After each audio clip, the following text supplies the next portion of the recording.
Hello everyone! Magandang araw po sa inyong lahat. Nandito naman ako muling bumabalik. Yung Inuman TV lamang po, in your service. Ngayon, alamin natin ang 10 mapabangis na hayop na kayang talunin ng aso. Posible kaya yun? Pero bago ang lahat, kung ngayon ka palang napadpad sa channel ko, pa-subscribe naman dyan, like, share, at pindutin mo na rin ang bell button para updated ka lagi sa mga bago kong upload. Umaasa ako po, sana ay patuloy nyo suportahin ang munting channel ko. Maraming salamat and God bless, at hindi na natin ito patagalan pa, kaya let's do this!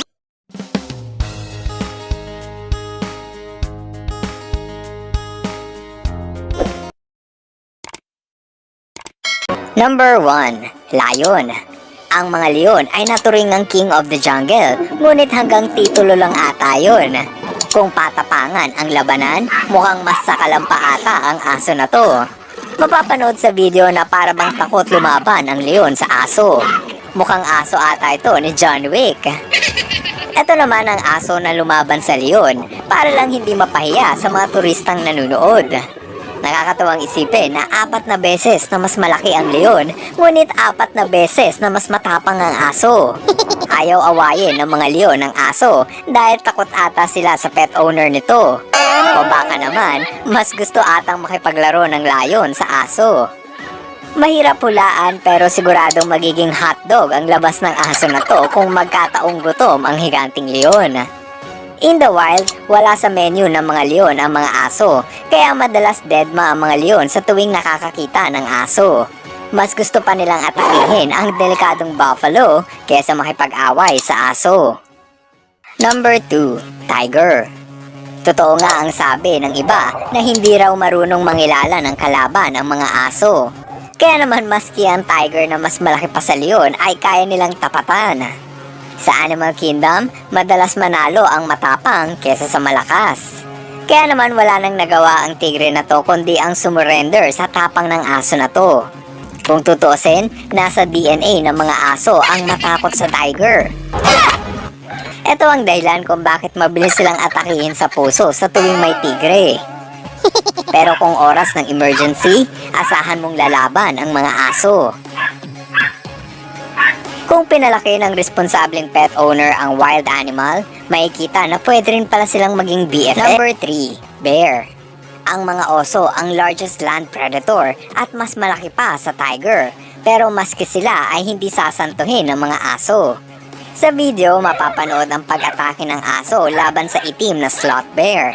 Ayon sa kumuha ng video, trespassing daw ang oso sa kanilang property at to the rescue naman ang aso para palayasin ang predator. Ganito rin ang kaso ng grizzly bear matapos tumapak nito sa teritoryo ng aso. Mukhang walang masamang intensyon ang grizzly bear kaya mabilis itong napalayas ng aso. Number 4. Wolf. Sa ating list, ang mga wolf na siguro ang pinakamahirap na kalaban ng aso dahil kasing talino nila ito at kilala ring bumubuo ng teamwork. Gaya na sa video, makikitang nagtatag team ang 2 aso laban sa 2 coyote.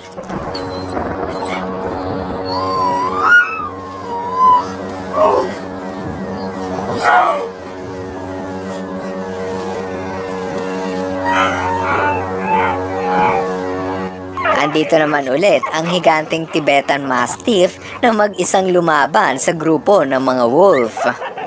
Mukhang expert ata makipagdigmaan ng Mastiff kaya hindi sila natatakot humarap sa anumang predator. Kinahangaan ng maraming netizen ang aso na to matapos niyang itaboy ang higanting wolf na halos 4 na beses sa kanyang laki. Number 5. Primate. Sa kaso namang ito, dito naging comedy ang tagisan ng 2 hayop. Ang mga unggoy kasi ay matatalinong hayop at mahilig silang makipaglaro. Kaya naman madalas nilang pinagtitripan ang mga aso dahil sa bilis nitong mapikon. Gaya ng sa video, makikita na inagaw ng unggoy ang pagkain ng aso. Ang pagiging playful ay isang sign ng intelligence at marami nito ang mga unggoy. Maliban sa pakikipaglaro, ang mga unggoy ay umaatake sa tuwing lumalapit ang aso sa kanilang teritoryo. Pag nag-beast mode ang mga unggoy, napapatakbo na lang ang mga aso. Mas malakas ang kagat ng mga aso pero malakas namang mang-asar ang mga unggoy.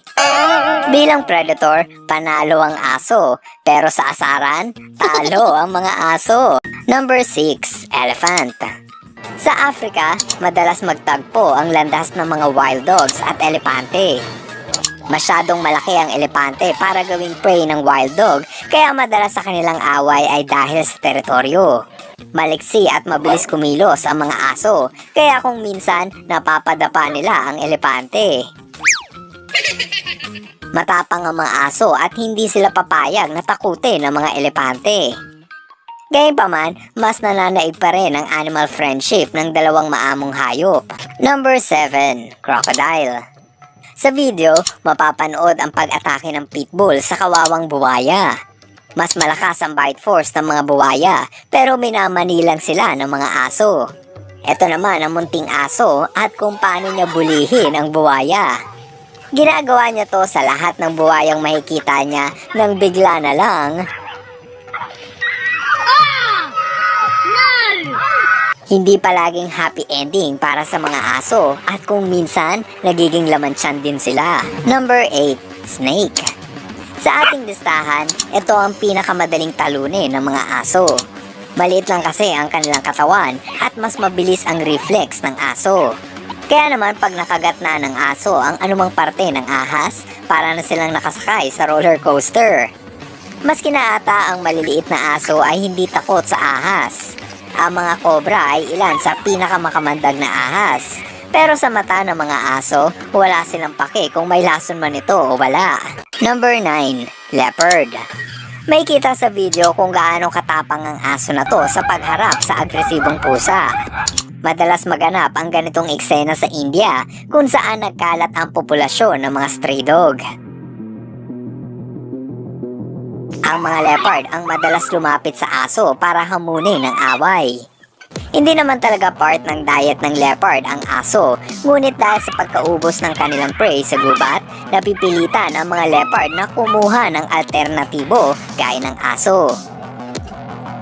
Madalas bumisita ang leopard sa syudad, kakahanap ng makakain. Ang mga ganitong pag-atake ang tumutulak sa mga tao upang tugisin ang natitirang populasyon ng mga leopard. Kung tutusin, kayang talunin ng aso ang leopard, lalo na kung bubuo ng teamwork ang mga aso.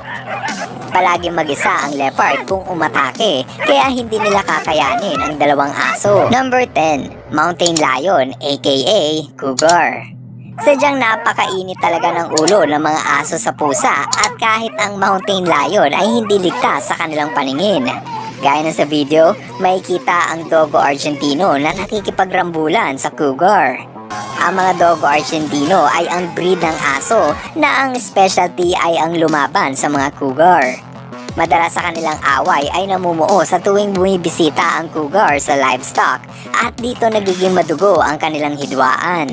Sa paglipas ng panahon, nagsusulputan ang residential home sa mga gubat na tahanan ng mountain lion at ang ilan sa mga tao ay may alagang aso. Madalas magtagpo ang aso at wild animals dahil lang din sa ating mga tao. Tayo ang nagdadala sa aso na pwede nilang ikapahamak. Ang message ng video na to ay maging responsible pet owner at huwag niyong hayaang mapunta sa peligro ang inyong pet dahil kung ang aso ay handa kayong ipaglaban, dapat handa rin nating protektahan ang ating mga fur babies. Dahil tinapos niyo po ang videos ko, nagpapasalamat po ako ng buong puso sa inyo hanggang sa muli mga idol. See you in my next videos. God bless.